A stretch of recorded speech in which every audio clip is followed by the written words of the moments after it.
It's a very heart-touching song. I think we all have learned this song. It's really a grateful song to know the word, how Annie Smith has written. Though she lived a short span, she has given us a beautiful hymn for us to read through their time of trouble and what hope that has given in that period of reformation. Now I call upon Edrick to give the nature talk. Thank you, Cynthia, for the blessed song.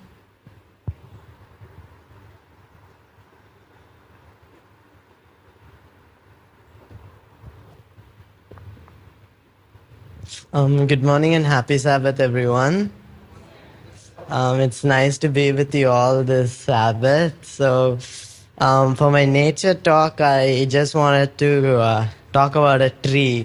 So, this tree is mentioned in many of the parables of the Bible. So, I'm going to talk about the fig tree. So, we can see in the Bible there are many references of this tree. So if we can all turn our Bibles to Mark 11, verses 12 through 14, we can start with that.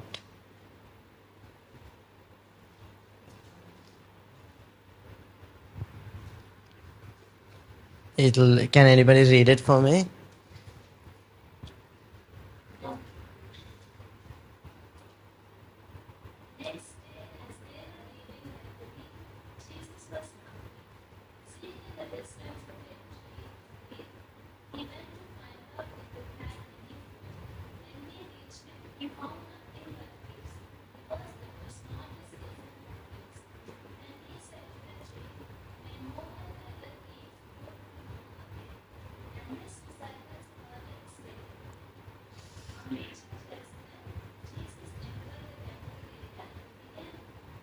Yes. Thank you. Yeah. So, okay, so in this, what lesson can we learn? Can anyone say?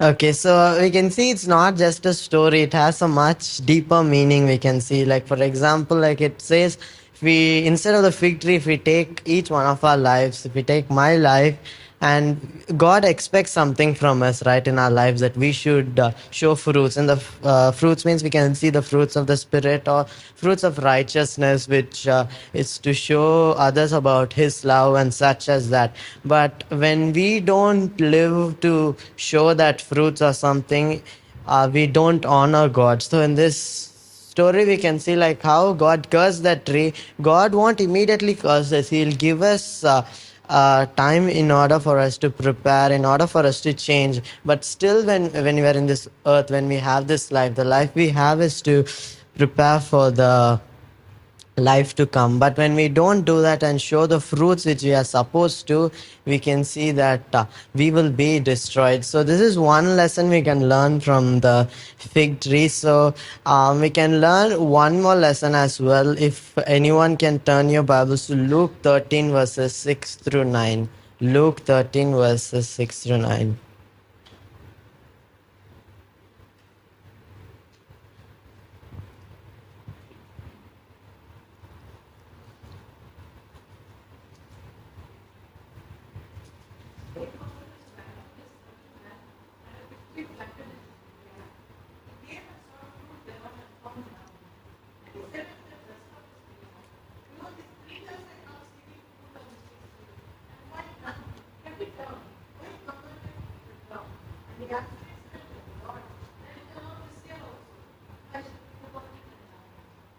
So again, in this parable, we can see that this fig tree is not giving fruit. Even though it's been planted for a long time, it's not giving fruit. So this can refers to us as well, like how like God is giving us a lot of time, like through many dangers. I'm sure He has led each one of us and saved our lives multiple times. We could have died then, or something bad could have happened to us.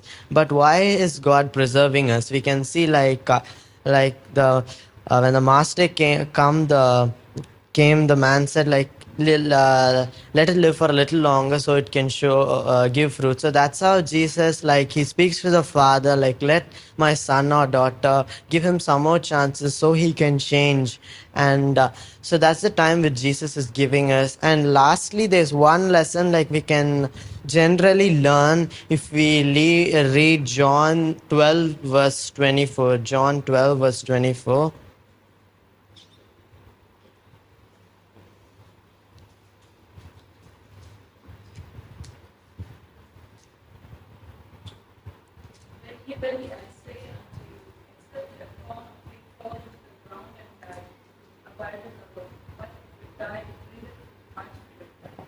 So even though this thing is not related to a fig tree, but it relates like just because Jesus died, he gave life to all of us, right? So his death alone saved us all. If that one, the Son of God, if he did not die, we will be lost to eternal doom, right? So these are the lessons which I like kind of learned from the fig tree. So number one, we learned like how. Like when we don't give fruit accordingly to what God is making us do, he's giving us light every Sabbath through the Bible, through many people around us.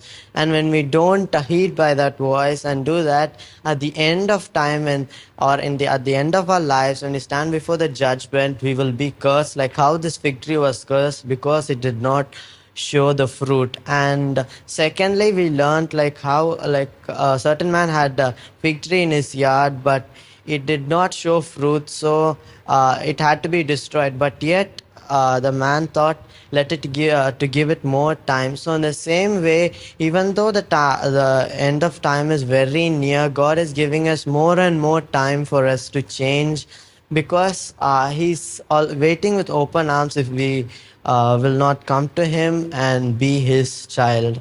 And finally, we learned that through Jesus' death alone, all the life, even our lives, has been saved.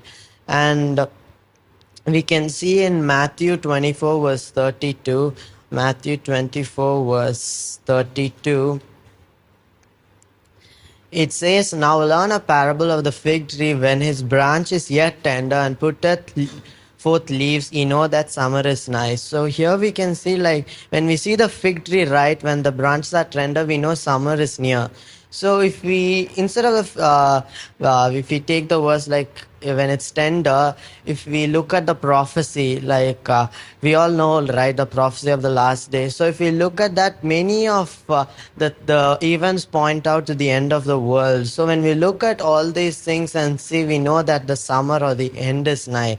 So if we see from this one tree, we can learn a lot of lessons from the Bible. So when God has given us a lot of nature, we can learn really a lot. So this is a small lesson I thought will be useful for you all. So finally, let's close by reading Revelation 22 verse 7.